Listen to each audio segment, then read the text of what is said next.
প্রায় প্রতিনিয়ত নিত্য নৈমিত্তিকভাবে বিভিন্ন প্রকল্পের সঠিক বাস্তবায়নের মধ্য দিয়ে কৃষকদের বিকাশে বিভিন্ন কর্মসূচি নজরে আসছে। এরকমই এক কর্মসূচির অঙ্গ হিসেবে কল্যাণপুরের ঘিলাতলিতে বিগত 7-8 মাস আগে পথ চলা শুরু করেছিল প্রধানমন্ত্রী কৃষি সিঞ্চাই যোজনার। সেই যোজনার মধ্য দিয়ে মূলত কৃষকদেরকে এই সময়ের মধ্যে জৈব চাষে নির্ভরতা অর্জনের ব্যাপারে সহায়তা করা সহ বিভিন্নভাবে এলাকার কৃষকদের সাহায্য সহযোগিতা করা হচ্ছে বলে জানা যায়। এই সময়ের মধ্যে আমাদের দেশের সরকার এবং রাজ্য সরকার যৌথভাবে গোটা দেশের কৃষি এবং কৃষকের মান উন্নয়নে বিভিন্ন উদ্যোগ গ্রহণ করে চলেছেন।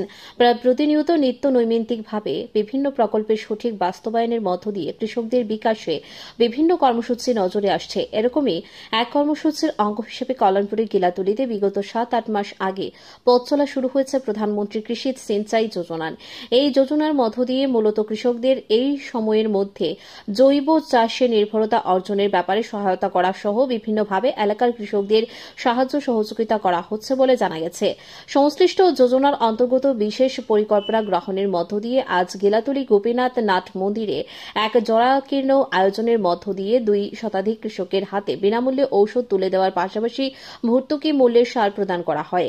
সংশ্লিষ্ট কর্মসূচিতে উপস্থিত থেকে কল্যাণপুরের কৃষি তত্ত্বাবধায়ক সুশান্ত দেব এই বিশেষ কর্মসূচির বিষয়ে বিস্তৃত তুলে ধরার পাশাপাশি দাবি করেন এই সময়ের মধ্যে দপ্তর প্রতিনিয়ত কৃষি এবং কৃষকদের মান উন্নয়নে কাজ করে চলেছেন। পাশাপাশি তিনি প্রত্যেককে জৈব সার ব্যবহারের উপর গুরুত্ব আরোপ করার আহ্বান রাখেন।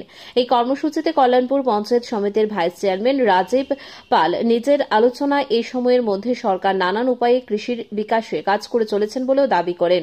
অন্যান্যদের মধ্যে উপস্থিত ছিলেন গেলাতলী কৃষি আধিকারিক মন্দাক্রান্তা চক্রবর্তী, দক্ষিণ গিলাতলী গ্রাম পঞ্চায়েতের প্রধান জয় কুমার দাস, এলাকার বিশিষ্ট ব্যক্তিত্ব নিতাই বল। গোটা অনুষ্ঠানের সভাপতিত্ব করেন সংশ্লিষ্ট প্রকল্পের সভাপতি তপন দেবনাথ। মাধ্যমে সার, জৈব সার, ইউরিয়া, এসএসপি এবং বিভিন্ন ঔষধ এগুলো আমরা এখন 200 কৃষককে আপাতত ভর্তুকি হারে দেওয়া হবে, আমাদের সিদ্ধান্ত নেওয়া হয়। তো আগামী দিন আমাদের এই যে প্রধানমন্ত্রী সিঞ্চাই যোজনা থেকে আরও কৃষকদেরকে কীভাবে সাহায্য করা যায় সেগুলো আমরা আমাদের চিন্তা আছে এবং আমাদের বিধায়কের সঙ্গে আমাদের কথা হয়েছে। আগামী দিন আমরা কীভাবে সরকার থেকেও বিভিন্নভাবে সহায়তা তাদেরকে করতে পারি এলাকার কৃষকদেরকে, আমাদের সেটা মাথায় আমরা আছে। Bureau report, news Switzerland.